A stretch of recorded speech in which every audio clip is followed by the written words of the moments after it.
that is. Well done. Yeah. Got it. That is great. And then I'll get a link. And I will resend the appointment times because. Okay. Maybe I'll resend them because the appointments, I did have all the links in, but if they haven't got to you, then that's no good at all. So sorry about that. That was an interesting start. Sorry about that. But hang on, I'm on your email. Maybe you did. If you find that, I mean, I've got the list scheduled, and then did I not respond to that? No, don't worry. I should have checked that you responded to it because then I would have known that you hadn't seen it. So I will, as soon as we finish, in fact, that will be my first thing. I will go and resend the other appointments to you. Okay, cool. Great. So how are you? Exhausted. I tell you, writing is What have you been? Right, but you've done a good job. No, come on. No, you have. I sat with it last night just to go through it, and it really, to be honest, it was tweaking it and moving the words around. That really was tweaking it and moving the words around. So, like, for you, you're kind of downloading information, and the only bit I feel like I need to go back to is how I kind of make it a more narrative way, the kind of job description and the challenges that we're trying to do. But actually, I did about 6 pages, I think, last night because I just wanted to get a sense of it before we chatted. But actually, it's nowhere near as bad as you think it is. It really is just, it really is just about bringing the feelings up over the facts, if that makes sense. No, it does. And so at first, I'm mindful of that. So I wanted to talk about that, which is, so I was sort of thought, I need to write feelings, and I keep putting that down over facts, yeah. And then I just thought, you know what, Parminder, the first thing is just get down the chunks, the big moments, as it were. Do you know what? Honestly, I'm not just saying this, Parminder.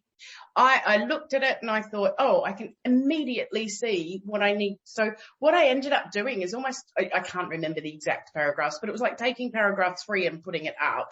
And then it was not difficult at all. So you've done a really good job. I only got up to chapter 6, but up to page 6, because I wasn't intending to finish it last night. I just didn't want to start today without having got a sense of it. I think you've given me what I need, really.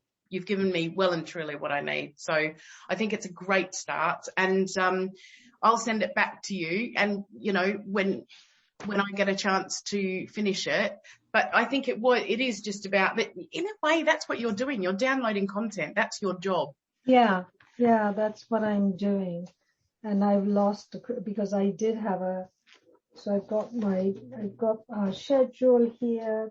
So one of the things that I've started to do, I start a little bit, but I think I need to, here we are, preparation for this session.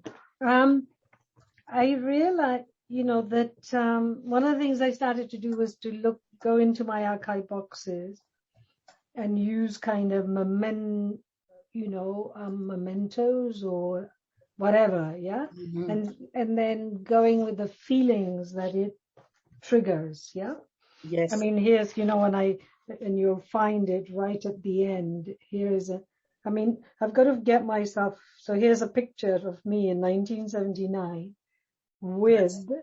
now this woman that I am with is the legendary Lata Mangeshkar. Like the biggest, all the Bollywood films, she was the biggest. Wow. Biggest. Can you show me again? But yeah. Oh, that's fantastic. What a great picture. Gosh, it's a beautiful picture of you too, isn't it? But I remember looking at this picture, and it's probably was amongst the first pictures. Taken by a Guardian journalist. And I never liked it, so I buried this picture deep in my archives. Oh. And when I was sorting them out, I took it out. So I'm intrigued. Do you mind telling me why you didn't like it? I think it's a beautiful picture. I think it goes back to this thing that I wasn't, I had a very negative self-image. Yeah, isn't that a shame? Because actually, it's beautiful. It's a beautiful picture. It is, and then I was trying to remember why did I in May 1979, didn't I think, and I never ever showed it to anybody. Yeah, gosh. And yet, there's just that one thing is a whole other market for your book, isn't it? Because there's going to be so many people who just go, oh, wow, in May 1979, Parminder met her. And not only did I meet her, I bought her album, and I have the album that came out of that concert, and went to see her, listen to her at the Albert Hall, as I write that this was my first entry into the Royal Albert Hall, and listening and being in this hall, a huge auditorium, to which, in fact, I should put that in, to which I would then go, return many, many times. And particularly, with the, when the MOBO Awards, moved there. Anyway, but that's where I would see Tina Turner and, lots of other artists. But so you go there in May 1979 and meet someone to you who's a bit of a hero, and then totally. you go back with your stuff into, which is just, I totally get that, and it's nothing to do with this, but I remember standing outside Downing Street and thinking, I wonder if I'll ever go in there. And then literally a year and a half later, it's me deciding who gets to go into number 11 Downing Street. And just the kid from the wrong side of the tracks is deciding who's going into Downing Street that she'd only ever seen on the telly. So I totally get that moment. That's so exciting that you went back with the artist you supported to Royal Albert Hall. Well, for me, anyway, but okay. So that's one, I think a lot more will come out in my next iteration. But this picture is very significant, because when she dies, there will be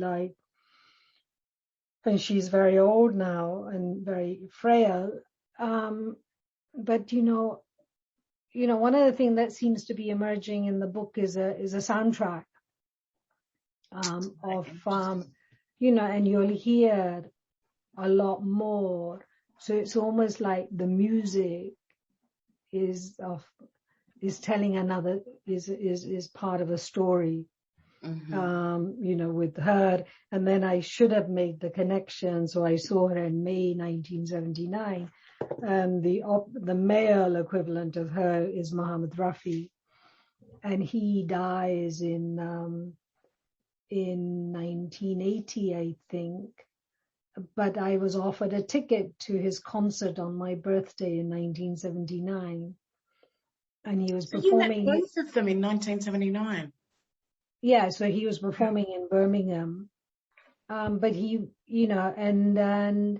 and I gave my ticket to a couple who were standing in the queue waiting to see if there were any returns. And because I had made the decision to go to London that evening rather than, anyway, but, that I would meet both of that. Yeah. I didn't meet him. I didn't see him live, but that, and that, in a sense needs to come through in chapter 4 was that the Asian art scene in Birmingham, which you'll read about, was very different to the black art scene, which I've written a lot about in chapter 4. That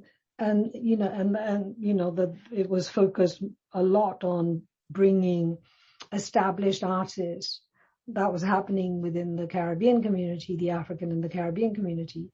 But within the Indian community, it was more so about promoting artists from the subcontinent, India and Pakistan, and that's what that provided the entertainment for the certainly the UK Asian community. Anyway, Lata Mangeshkar was.